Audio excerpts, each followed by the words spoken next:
So ayan, unboxing ulit tayo. Meron ulit tayo ditong power tools. So nasaan yung grinder natin, Renz?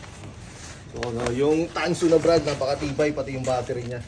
Hindi siya yung mga peki na nakikita nyo dyan sa mga nabibili na mga mura na halagang 3,000.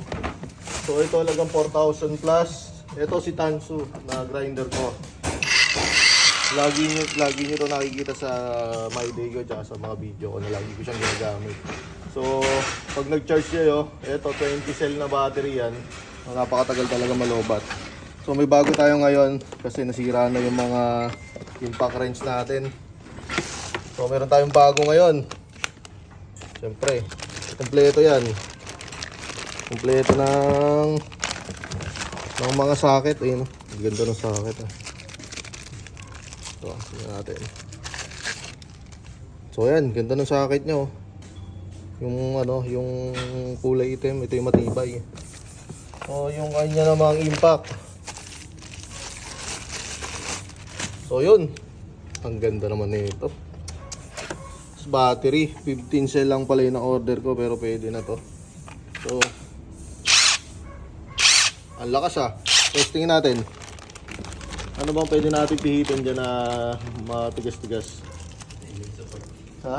Engine support. Engine support. Yan, malambot yan. Number itong mga ito. Maganda, oh. Ito, 20. Ito naman, 21. Ang daming kasamang, socket. Tingnan natin lahat. Ito, call natin papakita sa inyo para pag bumili kayo, siguradong maganda yung magagamit nyo. Ang lalaki nito, ah. Kuha na lang tayo. Ano bang mahirap baklasin dyan? Ay, malakas talaga yung oh. Paalaman yung malakas yung isang impact wrench pagka pinindot nyo lumalaban. Oh, tumatagilid, oh. Yun, oh. Oh. Nasaan yung isang impact wrench natin? So, ito naman yung brand na isa, yung Kilat. So, itong si Kilat, matibay din to. Meron din tayo dyan sa yellow basket natin, check ko na lang. So ito yung lagi namin gamit, 600 Newton meter to. So malakas din to si Kilat. Wala akong masabi dito. So ito si Tansu. Tetestingin natin to ngayon kung magiging okay yung ano niya. Pero sa bigat, pare sila ng bigat. So sa laki naman, mas malaki si Tansu, mas malaki yung motor nito. Kaya ganito. Mas mahaba naman si Kilat. So, testing natin.